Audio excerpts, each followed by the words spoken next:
الفكره كلها ان انت عشان خاطر تتعلم حاجه زي الكالر جريدنج، لازم أن تكون فاهم الاساسيات اللي انت المفروض باذن الله يعني تكون فهمتها في الفتره اللي احنا قعدنا نتكلم فيها ديت. وكمان في الحلقات اللي قبل دي. فخلينا نبدا تسجيل بس. الفكره كلها في الموضوع دوت ان انت لازم أن تكون عارف اساسيات.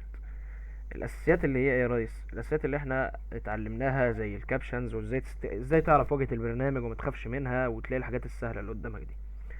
طيب اول حاجه هنتكلم في الكالر. فما دام هنتكلم في الكالر فلازم هنعرف الادجستمنت، اللي هي الحاجات اللي بتتحط، الادجست اللي هنا الحاجات اللي بتتحط هنا، والفلاتر.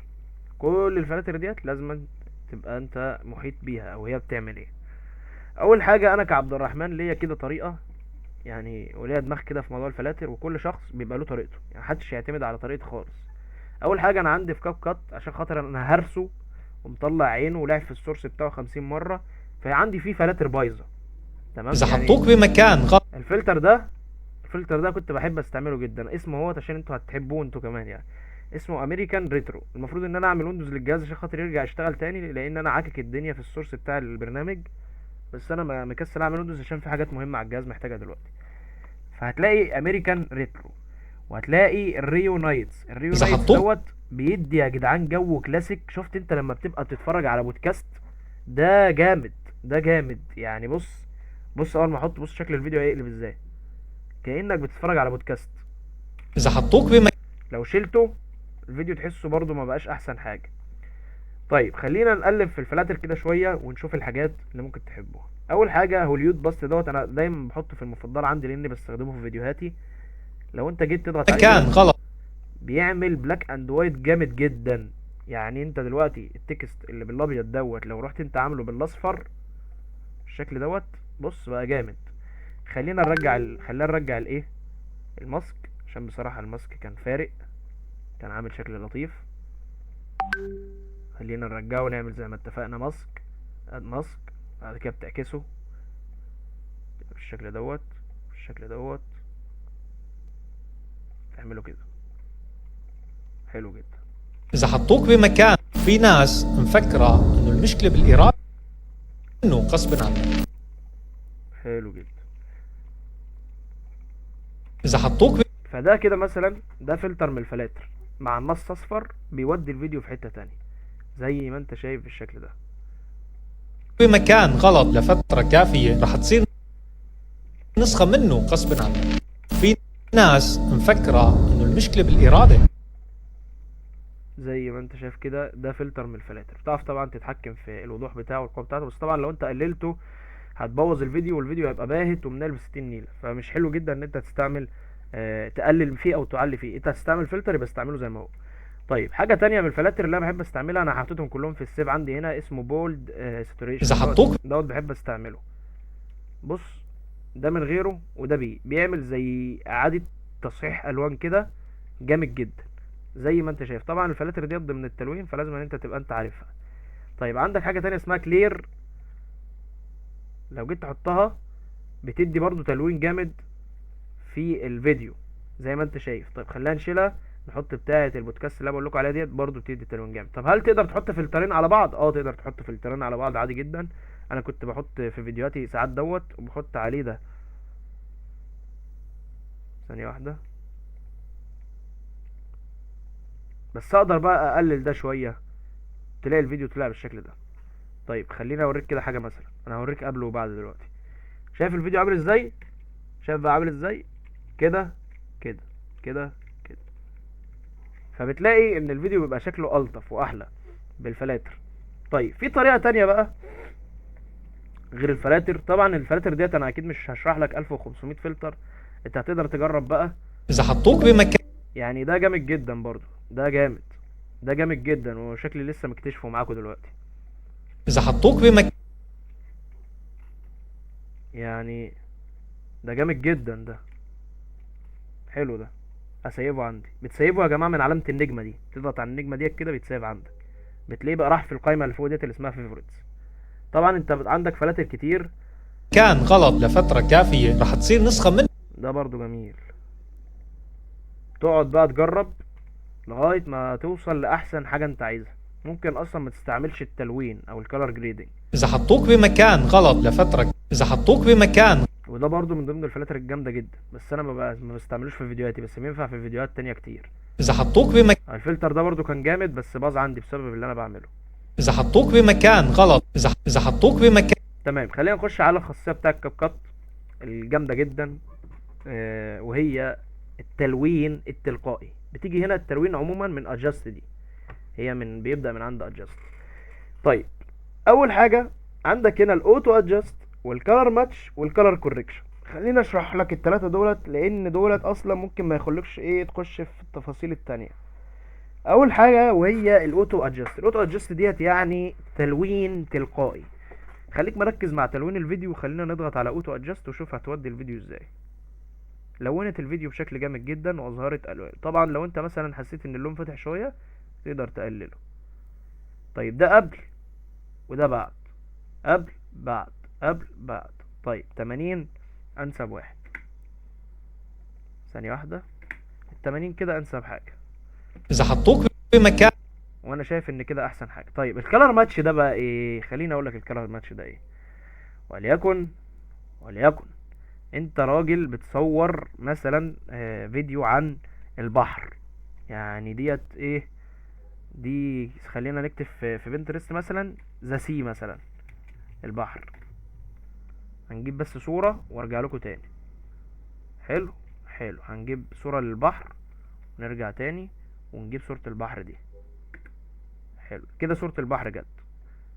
انا عاوز تلوين الفيديو بتاعي يبقى مناسب مع اللقطة اللي بعديها، تشكيلك كل يوم اللي هي لقطة البحر. ازاي؟ هقول لك ازاي. بتيجي هنا تعلم على الفيديو على كله، وتشيل مثلا اخر واحده دي بتبقى ضاغط على كنترول وتضغط عليها عشان تروح. حلو، وبعد كده بتيجي هنا على كلر ماتش وبتحدد البحر كده، تضغط على البحر كده، على صوره البحر من القائمه اللي تحت دي. بعد كده بتضغط اوكي.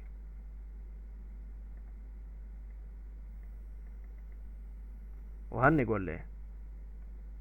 حول. بتلاقي ان لون الفيديو، بص، بيتناسب. يعني خلينا نشوفها تاني، خلينا نقفلها ونضغط على البحر، نضغط اوكي. بتلاقي ان لون الفيديو يتناسب مع الحاجه اللي بعديها. طبعا هو مش منطقي ان هو بيكون بيتكلم على البحر كده فهم جايب له بحر على طول، لا. يعني انت حاول، ده بيخليك تتوافق مع اللقطات اللي بعديها. يعني لو انت مثلا بتتكلم في بودكاست شخصين مع بعض، فلو الكاميرا مركزه على شخص وجت تقلب على الشخص التاني، بس الالوان اللي عند الشخص التاني تعتبر مختلفه بفرق واضح مثلا، فبتيجي على الاولاني مثلا وتعمل كارر ماتش مع الكاميرا التانية، فبتلاقي التلوين واحد، ما بيبقاش فيه وجع عين في الفيديو. ودي جزئيه الكالر ماتش. طيب خلينا نقفلها بقى. عندك الكالر كوريكشن. الكالر كوريكشن ديت يعني تصحيح الالوان. يعني لو انت بتصور في اضاءه رايحه في 60 داهيه والدنيا رايحه في داهيه، بتقوم عامل ثانيه بس اما نقفل الكالر كوريكشن ديت خالص، وبتيجي هنا بتقوم عامل كالر كوريكشن. هي بتصحح لك الوان الفيديو. يعني لو طفيتها الفيديو بيبقى باهت، اتها الفيديو بيبقى جميل والوان الفيديو جميله وواضحه زي ما انت شايف. مع الاوتو ادجاست طبعا بتودي في حته ثانيه. طبعا انت ممكن تعمل التلوين من هنا من غير ما تخش في التفاصيل اللي جوه. التفاصيل اللي جوه بقى وهي التلوين بقى اللي هو العام بقى، اللي بالايديك بقى بمانوال. تقعد بقى تجرب، لان طبعا مش يعني اكيد مش هديك افضل الحلول، لان كل فيديو على حسب الشكل بتاعه. تقعد تجرب لغايه ما توصل لاحسن نتيجه. الساتوريشن ديت اللي هي الالوان الحمراء اللي في الفيديو. بعد كده بقى بيبقى عندك تغميق الفيديو وتفتيح الفيديو. لو انت مثلا قاعد في واحد زنجي زي مثلا كده كلنا بشرة غامقة مثلا، فبتبقى انت عاوز تفتح له وشه، فبتعلي الاضاءة فوشه يفتح، بتوطي الاضاءة فوشه يغمق. هي بتبقى على حسب برضو. الكونتراست مثلا دوت اللي هو التوضيح والبهتان. طيب الهايلايت الاضاءة، بتوطي الاضاءة تعلي الاضاءة. ديت برضو الشادو ظل الفيديو، برضو تعلي وتوطي. الوايتس الالوان البيضاء، البلاكس الالوان السوداء، تتحكم في كله. بريليانس كله بقى، كل حاجه. الشاربن ديت بتستعمل، اقول لك انا فين. شفت وشه بقى عامل ازاي؟ بيوضح اكتر. الشاربنج ديت لما بتشوف في فيديوهات كده مثلا بتبقى ظاهره لك ساعات على السوشيال ميديا لكريستيانو رونالدو وتلاقي دقه وشه عاليه جدا، هي دي بقى يا ريس. ما بترفعها على الاخر كده بص، اذا حطوك بمكان غلط لفتره كافيه تحس كده ان وشه متحدد وعليه حاجات تحدده كده وفي كواليتي عاليه. رح تصير نسخه من لو شلته تختفي. لاحظ الفرق، بس الكواليتي بتترفع بتاعه الفيديو. بعد كده تاني حاجه وهي السلاريتي ديت، لما بترفعها بتبقى جامده جدا، بتحدد الملامح، بتظهر لونها اكتر وبتبقى جامده جدا. بعد كده بقى الحاجات اللي هي بتاعت الفلاتر بتاعت البنات والفيد. الفيد دوت عندك منه فيه، بتلاقي حتى في الانيميشن فيد وفيد ان وفيد اوت زي ما انت شايف. وعندك الفيجنت طبعا دوت بتاع الاطار. انا ما بنصحش حد يستخدمه لان في منه هنا في الافكتات. شفت الاسم دوت؟ ابحث عنه، اكتب كده VIGNETTE اهو. منه قسم. ده بصراحة بيديك كنترول اجمد واريح بكتير. طب وليكن انت عاوز تزود، تقوم واخده كنترول سي كنترول في، هيتزود معاك زي ما انت عايز. بس بصراحة انا ما انصحش حد يستعمله من التلوين العادي. بعد كده عندك ال HSL. ال HSL ديت الوان البشرة.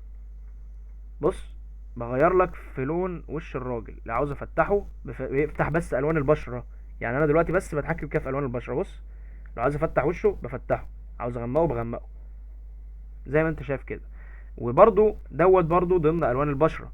بص انا كده خليته اسود في ابيض، برضو كده حمرت وشه. طبعا البنات هي اللي بتستعمل الحاجات ديت اكترية الوقت بصراحة، وتقدر برضو تستعملها في تصحيح الوان بشرة شخص. هنا الكيرفس ديت بصراحة ما بيبقاش ليها اهمية كتير، بس لازم انت تبقى عارفها. انت بتبدأ تجرب لغاية ما تطلع بأحسن تلوين. يعني انا هقول لك على حاجة، انت ممكن ما تستعملش اي حاجة من دول، لا بيزك ولا اتش اس ال ولا اي حاجة. انت ممكن تيجي هنا على الكيرفس، توطي تعلي، تلاقي الاضاءه بتختلف معاك. تيجي من الزاويه ديت مثلا تغطيها سنه، تعليها سنه، تجيبها من هنا سنه، من هنا سنه، تحس ان اللون ظبط معاك. هي دي طريقه الكيرفس، بتمشي بالسنس. طيب في لون معين انت عاوز تعمل عليه مثلا تغيير، بتعلم عليه كده وبتلعب بقى في اللون، بتلاقيه بيتغير بشكل اوضح زي ما انت شايف. اللون الاحمر بيبقى فيه تحكم في الالوان، تطلع فوق يزداد، تطلع تحت يقل. ما انصحش حد بيستخدمه في اي شغل في المونتاج. الاخضر نفس الكلام، لازم طبعا اوريك كل دوت. والازرق برضو نفس الكلام. بس احنا مش عايزينهم في حاجه، بتعمل لهم ريسيت من علامه الدايره اللي هنا دي، ريسيت ريسيت ريسيت. بعد كده عندك الكالر ويل. طيب استخداماتها ايه؟ تلوين برضو. تلوين ايه بقى؟ عندك الشادوز اللي بتقعد تلون بيها الظلال. طبعا انا من وجهة نظري لو انت مش يعني انت مش هتحتاجهم من اول ما تستعمل الاوتو ادجاست والكالر ماتش والكالر كوركشن. انا ما اظنش ان انت هتحتاجهم، بس لو فرضا احتاجتهم فالشادو هو التلوين بتاع الشادو اللي انت عايزه تبدا انت تتحكم فيه. طبعا انت كل ما تجرب اكتر كل ما هتطلع بنتيجه احلى. تبدا بص دي احسن بكتير من الناحيه ديت، لان ديت الالوان بتاعه البشره، فبتلاقي ان في تغيير بيحصل فعلا في الصوره زي ما انت شايف. طيب الميدل جراي دي الالوان الجراي اللي في الصوره، تبدا برضو بتلاقي نفسك بتتحكم فيها عن طريق الماوس، زي زاويه طالعه زاويه نازله، تلاقي في تغيير في الصور. طبعا عندك بدرجات معينه، في كل فيديو بيبقى له درجه معينه. طبعا ديت لو انت مثلا عاوز التركيز يكون في ناحيه التلوين دوت بتجيبها هنا، عاوز التركيز في ناحيه التلوين دوت بيكون هنا. انت اللي بتختار تركيز التلوين بتاعك يروح فين. التنت بقى بص نفس الكلام، درجات بشر بتوع ديت. لو انت اشتغلت مثلا مع شركه تجميل مثلا، او شركه تجميل ايه عياده تجميل مثلا، بيستعملوا الحاجات دي كتير جدا يعني، وهيتعبوك معاهم بصراحه في التلوين. الاوفست برضو نفس الكلام، بيبقى تلوين ابيض واسود زي ما احنا شفنا. طيب خليني اشرح لك سريعا الفرق ما بين الحاجات. خليني بس ارجعها تاني للصفر. جرب هنا الناحيه دي برضو تلوين بشره. طيب كل دولت بيدوك نفس الوظيفه بس بشكل مختلف وبطريقه مختلفه على حسب مزاجك انت. كل دول الكيرفس والاتش اس ال والكارر ويل بيدوك نفس الوظيفه، بس بيبقى يعني ايه، باختلاف الطريقه. يعني كله مثلا هيديك نفس النتيجه بس باختلاف الطريقه يعتبر يعني. فالاتش اس ال بتديك تلوين في البشره، ديت اللي ممكن تكون متخصصه شويه ناحيه البشره. الكيرفس هتعرف تعمل فيها التلوين اللي انت عايزه، نفس نتيجه الكيرفس اللي هتطلع هي برضو ممكن تكون نفس نتيجه الكالر ويل. دي كده كانت جزء الالوان، اظن ان هي كانت كويسه جدا. والفلاتر على فكره يا جماعه، انا عن نفسي انا في شغل انا كعبد الرحمن انا بستعمل الفلاتر بس، وساعات بضيف شويه افكتات هبله كده بس قليل قوي لما بضيفها، وبعمل على طول بعمل اوتو ادجست وشكرا، وبقوم مستعمل فلاتر دوت اللي ده بصراحه اللي بيعمل معايا مجهود، بيوفر عليا مجهود ابن لذينه يعني.